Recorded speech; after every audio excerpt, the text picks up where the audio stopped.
Hello and welcome students. Myself Purav Andhariya from Fermi Institute of Physics, and this is our lecture for the example number 3 chapter 1 from NCERT textbook standard 12, which is again based on the quantization of charge. So let's get started with this. The question is, how much positive and negative charge is there in cup of 250 gram of water? See, in the textbook 250 gram is not given, but I have included this in my question so that we don't have any question that why this 250 gram is taken. तो सबसे पहले हम mass of water जो है वो mention कर देते हैं, that is m equals to 250 gram. Mass of 1 mole of water that is 18 gram per mole. तो अब ये 18 ग्राम कैसे आता है? तो जैसे कि हम जानते हैं हाइड्रोजन 2 है, H2O, वाटर के अंदर H2 एंड 1 ऑक्सीजन. तो हाइड्रोजन 2 है तो उसका हो जाएगा 2 ग्राम और ऑक्सीजन का 16 ग्राम. तो उस हिसाब से हमें 16 प्लस 2 दैट इज 18 ग्राम हमें मिलेगा 1 मोल वाटर का. Number of molecules in cup of water, मतलब 250 ग्राम वाटर में कितने मॉलिक्यूल्स होंगे? तो हमारे पास एक कंसेप्ट है म्यू, मतलब कि मोल्स का. मोल कितना कैसे मेजर होता है? n अपॉन Na या तो फिर m अपॉन m0, मतलब के मास अपॉन मॉलिक्यूलर मास. तो n मतलब नंबर अपॉन एवोगेड्रो नंबर से भी मोल मिलता है, मास अपॉन एटॉमिक मास से, मॉलिक्यूलर मास से भी हमें म्यू मिलता है, मतलब के मोल्स मिलते हैं. इसमें से हमें मेजर करना है n, तो हम n को सब्जेक्ट बनाएंगे. Na will go to the other side. So n equals to m times Na upon m0. Therefore, अब वैल्यू सब्स्टिट्यूट करें अगर, तो 250 इंटू 6.02 दैट इज Na और डिवाइड बाय 18 मतलब m0.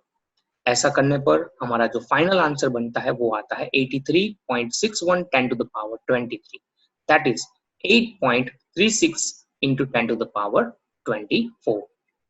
तो इतने number of total water molecules होंगे, इतने टोटल वाटर मॉलिक्यूल्स होंगे. हमें फाइंड करना है उसके अंदर के पॉजिटिव एंड नेगेटिव चार्ज, मतलब कि कितने प्रोटॉन्स होंगे और कितने इलेक्ट्रॉन्स. तो अगर हम यहाँ पर देखें कि भाई एक हाइड्रोजन में कितने इलेक्ट्रॉन्स या प्रोटॉन्स हो सकते हैं, तो हाइड्रोजन के अंदर एक इलेक्ट्रॉन एंड एक प्रोटॉन होता है. ऐसे 2 हाइड्रोजन है तो इस हिसाब से 2 प्रोटॉन 2 इलेक्ट्रॉन्स हुए. ऑक्सीजन के अंदर 8 प्रोटॉन्स होते हैं, उसका एटॉमिक नंबर 8 है, तो उसके अंदर 8 प्रोटॉन्स एंड 8 इलेक्ट्रॉन्स होंगे. तो कुल मिला के 8 प्रोटॉन्स प्लस हाइड्रोजन 2 है तो उसके 2 प्रोटॉन्स मिलके 10 प्रोटॉन और उसी हिसाब से 10 इलेक्ट्रॉन मिलेंगे. तो ये वैल्यू जो है उसको साइड में रखते हैं. नंबर ऑफ प्रोटॉन्स और number of electrons in one molecule, जैसे कि हमने बात की, वो कितने होंगे? 10 होंगे. वापस से मैं समझा देता हूं ये. तो एक हाइड्रोजन के पास एक प्रोटॉन होता है, ऐसे 2 हाइड्रोजन होंगे तो 2 प्रोटॉन्स हो जाएंगे, और इसी हिसाब से एक ऑक्सीजन के 8 और 2 हाइड्रोजन के 2, कुल मिला के 10 प्रोटॉन और उसी हिसाब से 10 इलेक्ट्रॉन्स भी, क्योंकि हमारे पास वाटर के मॉलिक्यूल की बात कर रहे हैं.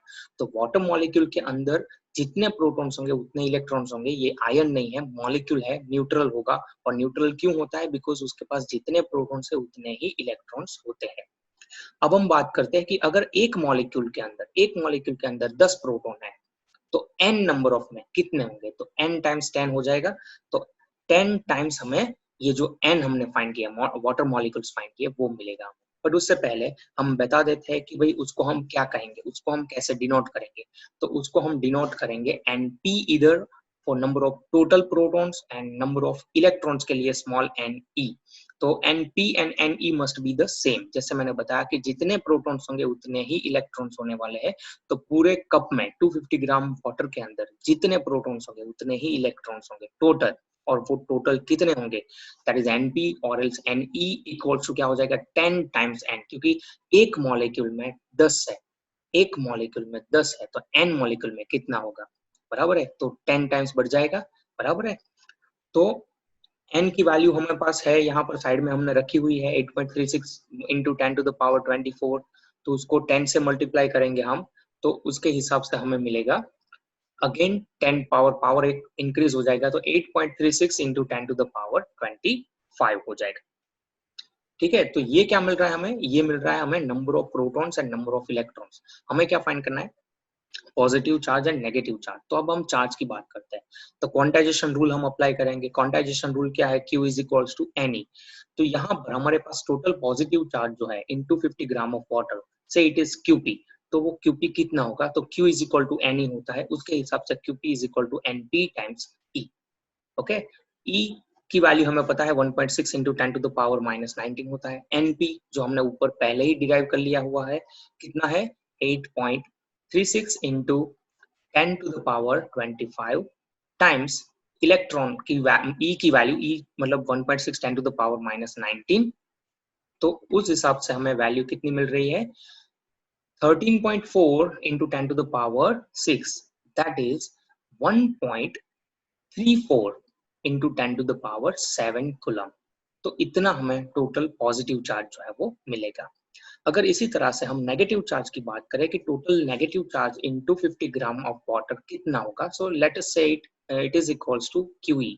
तो QE जो है वो कितना होगा, QE हमें मिलेगा NE टाइम्स माइनस E, क्योंकि इलेक्ट्रॉन का चार्ज जो है वो नेगेटिव होता है, तो that is why minus E we have to consider. So Q जो है वो इतनी ही वैल्यू, क्योंकि NE और NP सेम है, तो वैल्यू हमें इतनी ही मिलेगी, बट माइनस में मिलेगी, नेगेटिव मिलेगी, minus 1.34 10 to the power 7 coulomb.